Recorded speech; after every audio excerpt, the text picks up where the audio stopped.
Hey guys, what's up? Joshua from Bigger's World here. On to city number 2 in the mini-series. So the first one was Mostar, Bosnia, and now we're going to talk about Split, Croatia. Split, Croatia has gained massive popularity over the last few years due to Game of Thrones. Game of Thrones being filmed there has done a lot for their tourist industry and really took them to that next level. So let's get into Split, Croatia. I enjoyed Split, Croatia. However, let's go first and talk about pricing. It is a little more expensive than Bosnia. Croatia is not a super cheap place. It's not an expensive place, but it's also not cheap. So keep that in mind when you're going there.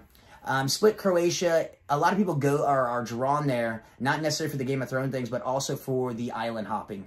Everyone that goes there wants to do the island hopping thing. And when you do the island hopping thing, it's awesome. However, it's not cheap, and there's very few budget-friendly, easy ways to do the island hopping.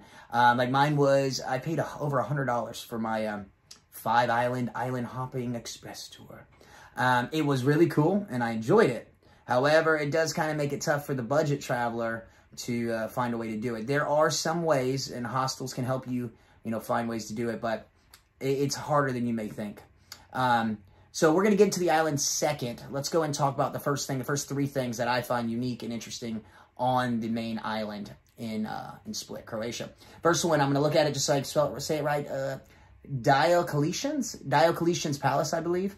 That is where Game of Thrones was shot at, and that is one of the biggest reasons that Split, Croatia has really gained a lot of popularity, which is awesome because Split, Croatia is a very, very cool place. The people are nice. They're energetic. They're pretty welcoming. And DIOCLETIAN'S palace was this really cool place. It's extremely well preserved. If you like European architecture, if you like the Renaissance style and stuff like that, it's well worth you to go look at it.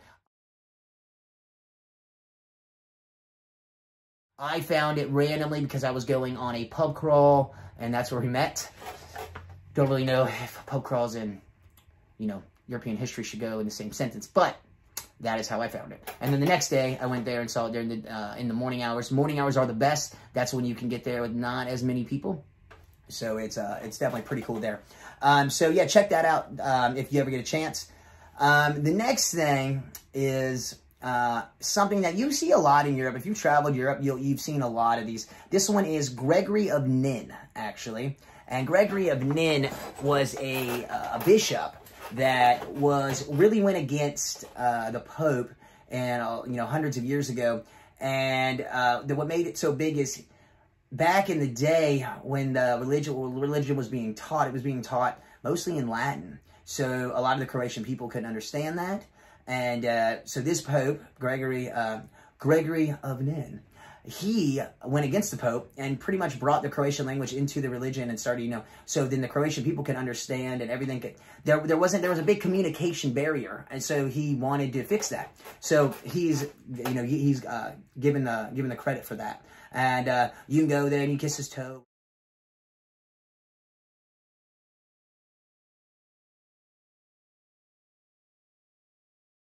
That's what I was saying about the whole European thing. There's a lot of those type of statues and stuff like that where you can kiss the toe or rub the toe for luck or however you want to look at it. And it was pretty cool. It was a big, big statue. Yeah, just put Gregory of Nin inside Google and you'll see what I'm talking about. It's a pretty well-known tourist attraction there. Number 3, probably my favorite. You're probably going to laugh, but it's my favorite place. Froggyland. Yes, I'm talking about ribbit, ribbit, ribbit, ribbit. Like Froggyland. There is a giant museum full of frogs. I'm talking about, have you seen the movie Dinner of Schmucks? Where, he's making those little characters, or the little rats, and they're always talking. Yes, there are pictures. I'll post one right here. Bing!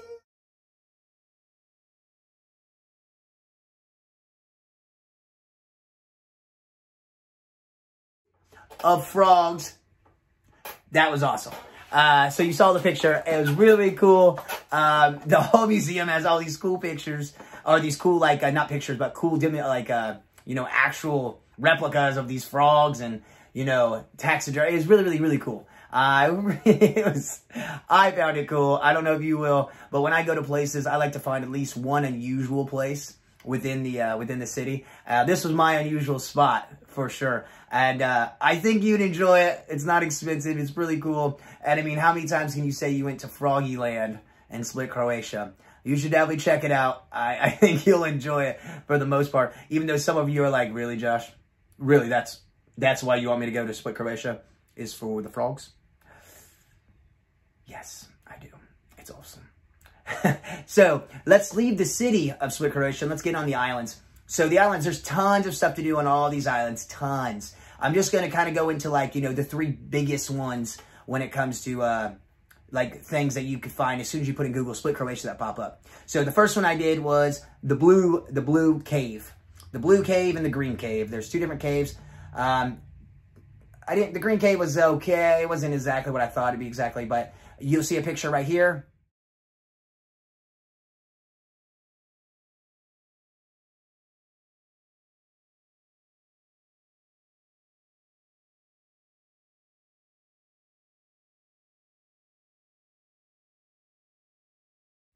That was the blue cave, and it was cool. It was really, really blue. It was cool. However, it's also the size of a 1-bedroom apartment. It's not very big at all. It takes quite a while to get over there. The speedboat rides over there are they're a little bit bumpy, so watch your seasickness and whatnot. But it was really, really cool. It was cool to see. Like I said, these tours aren't cheap, so keep that in mind when you're doing these tours. But it was pretty unique to see the blue caves, and I mean, like I said, they're really blue as you saw in the pictures. And yeah, the blue and green cave, those are the top 2 things you're going to probably hear about Split, Croatia a lot of times when you're doing island hopping. And they were okay. It wasn't bad. I'm not going to sell you on something that wasn't amazing. I thought it was pretty cool. It was cool seeing the way that the light reflects off the bottom, making the blue. It was really cool. But you know, that's just kind of up to you. Now, the next thing I kind of enjoyed a little better was the Blue Lagoon. So the Blue Lagoon is in between these 2 islands. Let me look at their names so I can say it right for you. Drebnik Mali and Drebnik Veli, maybe? Mali and Veli.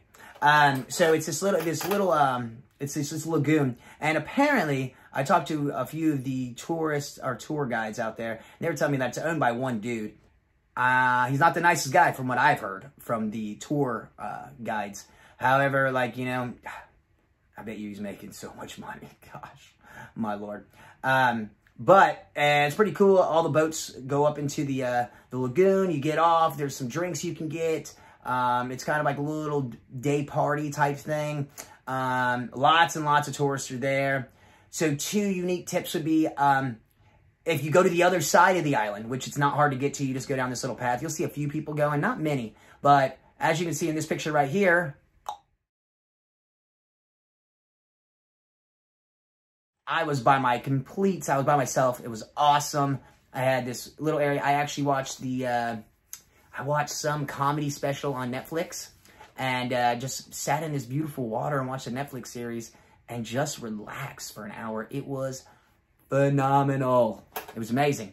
It was probably one of the best parts about this island tour. So yeah, that's one cool thing. Another cool thing is if you like people watching, is watch wherever the donkey is. Yes, there will be a donkey. Walks around nonstop. And if it doesn't like you, it will run after you and put his head down and literally headbutt you. And I watched it headbutt a lot of people. And it was relatively funny watching all these people that would literally watch this donkey hit somebody. Then they're like, you know what? Yeah, it's not going to hit me. That's me. I can go here. There's no way this donkey's going to headbutt me. And as you can see in this picture, boom.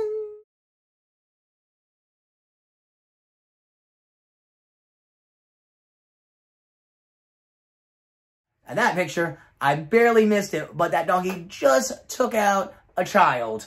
And literally, we had to all run over there and get in front of the child because it was literally just attacking, like running into people. And it was relatively humorous, but also dangerous because it's a doggy. It can hurt somebody. But Blue Lagoon, it was pretty cool. The Blue Lagoon, the Blue Cave, the Green Cave, those are all different things you'll see. You'll also stop at some other islands along the way where you can, I think there's one where you can go up to like this old castle fortress type thing. It's really cool. You get some neat pictures. The water's beautiful.